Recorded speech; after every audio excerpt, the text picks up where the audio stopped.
If you bite into a scoop of Plombir, you'll be hit with flavors so rich, creamy, and smooth that it practically melts on your tongue. This iconic Russian ice cream has been a favorite for generations. Even more impressive, a single factory can produce thousands of these treats in just 1 hour, with every batch made with care and precision. So, how does a simple mix of ingredients turn into such a beloved dessert? But first, a quick look at its origins. Though Plombir is now a Russian staple, it actually began in France. In the 19th century, a French confectioner from Plombières-les-Bains created a dessert by blending fruits soaked in cherry liqueur with eggs and cream, then freezing it. This delightful treat eventually made its way to Russia, where it evolved into the Plombir that we know today. In Russia, during the Soviet era, Plombir became a must-have dessert. The Soviet government set strict standards, known as GOST, requiring Plombir to be made with high fat content and no artificial additives. These rules ensured that every scoop was rich, creamy, and full of flavor, helping Plombir become one of the country's most cherished treats. The process of making Plombir starts with gathering the best ingredients. The main components include fresh milk, cream, sugar, eggs, and sometimes condensed milk. Factories typically source their milk and cream from local dairies that focus on quality and sustainability. The cream's high fat content is crucial because it gives Plombir its rich and creamy texture. Sugar and condensed milk are added to sweeten the mixture and make it smooth, while eggs act as a natural emulsifier, helping to blend everything into a silky mix. Once these top quality ingredients are selected, they are transported to the factory where the magic happens. The first step in the factory is mixing. Large industrial mixers are used to combine all the ingredients into a smooth, uniform liquid. This step is crucial because any inconsistency in mixing could lead to uneven texture or flavor in the final product. Once all the ingredients are mixed together, the next step is pasteurization. This means heating the mixture to about 85 degrees Celsius to kill any harmful bacteria. Pasteurization is really important because it makes sure the ice cream is safe to eat and helps the flavors blend well. But it's a delicate process. If the mixture gets too hot, it can change the flavor. If it's not hot enough, harmful bacteria might survive. After pasteurization, the mixture goes through homogenization, which is the key to making Plombir so creamy. Homogenization is where fat molecules are broken down into tiny droplets and spread evenly throughout the mixture. This is done using a machine that applies high pressure to the mix. By doing this, the fat stays evenly mixed in, so the ice cream has a smooth texture with no lumps. If this step isn't done right, the ice cream could end up oily or uneven, which wouldn't taste as good.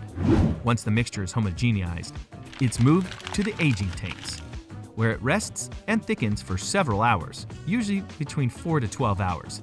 Aging is important because it lets the flavors fully develop and the texture get smoother. During this time, the proteins and fats in the mix work together to make the ice cream creamier. The tanks are kept cool, around 4 degrees Celsius, so the mixture thickens slowly without freezing. This aging process also helps make sure the ice cream will hold up well during freezing. It's a simple step, but it's key to giving Plombir its rich, dense texture that people love. After the mixture has aged, it's time for freezing and churning. This is where Plombir really starts to take shape. The aged mixture is put into a continuous freezer, a machine that churns and freezes the ice cream at the same time. Churning is important because it adds air to the mixture, which affects how smooth and dense the final product is. For Plombir, only a small amount of air is added, which gives it a dense and rich texture.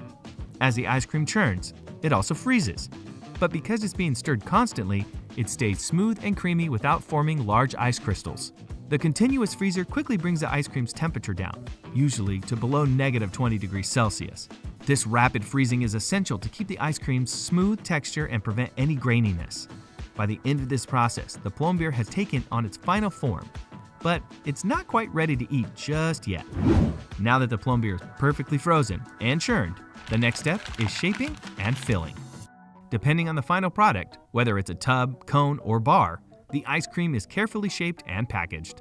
If the Plombir is destined to become ice cream bars, the mixture is poured into molds to take shape and then hardened further. For tubs or cones, precise filling machines dispense just the right amount of ice cream into each container. This part of the process is highly automated to ensure everything is done with accuracy and cleanliness.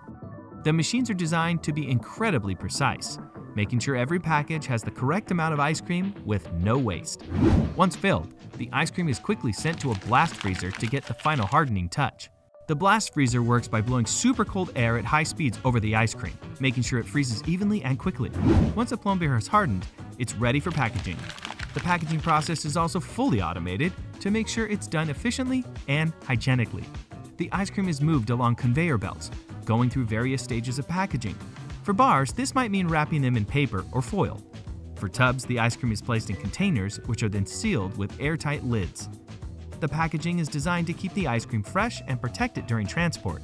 Sealed packages are important because they prevent freezer burn, which can ruin the texture and flavor of the ice cream. Throughout the entire production process, strict quality control measures are in place. At different points along the production line, there are inspection stations to check for any defects or inconsistencies.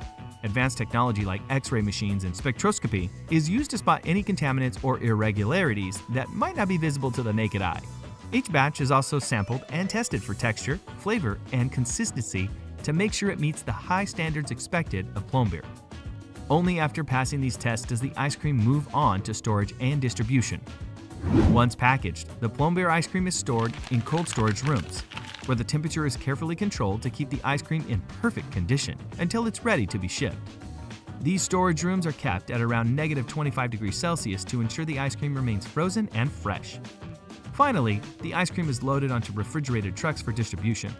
These trucks are specially designed to maintain the low temperatures needed to keep the ice cream frozen during transport. Transporting frozen goods is a complex task, and these trucks are equipped with GPS and temperature monitors to make sure the ice cream arrives at its destination in the best possible condition. And there you have it, the fascinating journey of how Plombir, one of Russia's most beloved ice creams, is made in a factory.